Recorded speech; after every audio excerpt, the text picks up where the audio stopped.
கொஞ்சம் லிஃப்ட் கொடுங்க சார். ரொம்ப அவசியமான காரியம். ஆமா சார். அதுக்கு நான் லிஃப்ட் கொடுக்கணுமா? நாங்க காலேஜுக்கு மட்டும் போட்டோம் சார். ஆமா சார். காலேஜுக்கே மட்டும் போட்டீங்களா? காலத்தை பாத்தியா? ஏம்மா, இப்படி முன்பின் தெரியாதவங்கள்ட்ட லிஃப்ட் கேட்க கூடாதுமா. சில மோசமான ஆளுங்கள்ட்ட லிஃப்ட் கேட்கறதுனாலதான் ஊர் உலகத்துல என்னென்னமோ நடந்துகிட்டு இருக்கு. அப்படின்னா நீங்க அவ்வளவு மோசமானால? சரிதான், நான் மோசமான ஆள் இல்ல. ஆனா நீங்க மோசம் போயிடக்கூடாதுன்னு உங்களுக்காக நான் பயப்படுறேன். அடைச்சி காலேஜுக்கு போவீங்களா?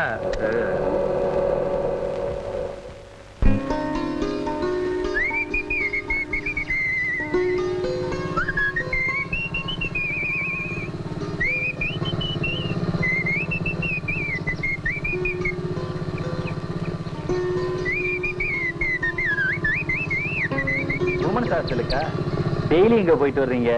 டிஸ்கோ டான்ஸா? எனக்கு கூட டிஸ்கோ டான்ஸ் ஆடலாம்னு ஆசையா தான் இருக்குது. Don't feel shy, come on. Mister, மரியாதையா சொல்றேன், போயிடுங்க. அப்படி சொல்றதே ஒரு ஸ்டைலா தான் இருக்குது. இன்னும் கொஞ்சம் போனா ஸ்டைலே மாறும்.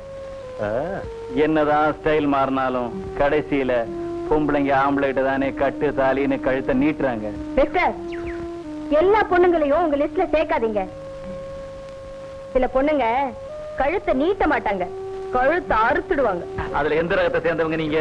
கழுத்தை அறுக்கிறவங்களா? என் கண்ணுல எந்த பொண்ணு பட்டாலுமே அதிர்ஷ்டசாலி தான். ஏன்னா என் உதவி அடிக்கடி கிடைச்சுக்கிட்டே இருக்கும். நான்சென்ஸ். தெருனா இதை எப்படி அலையும்? தெருனா என்ன இப்படி பைக்லயா வரும்? பைய விடு. விடலன்னா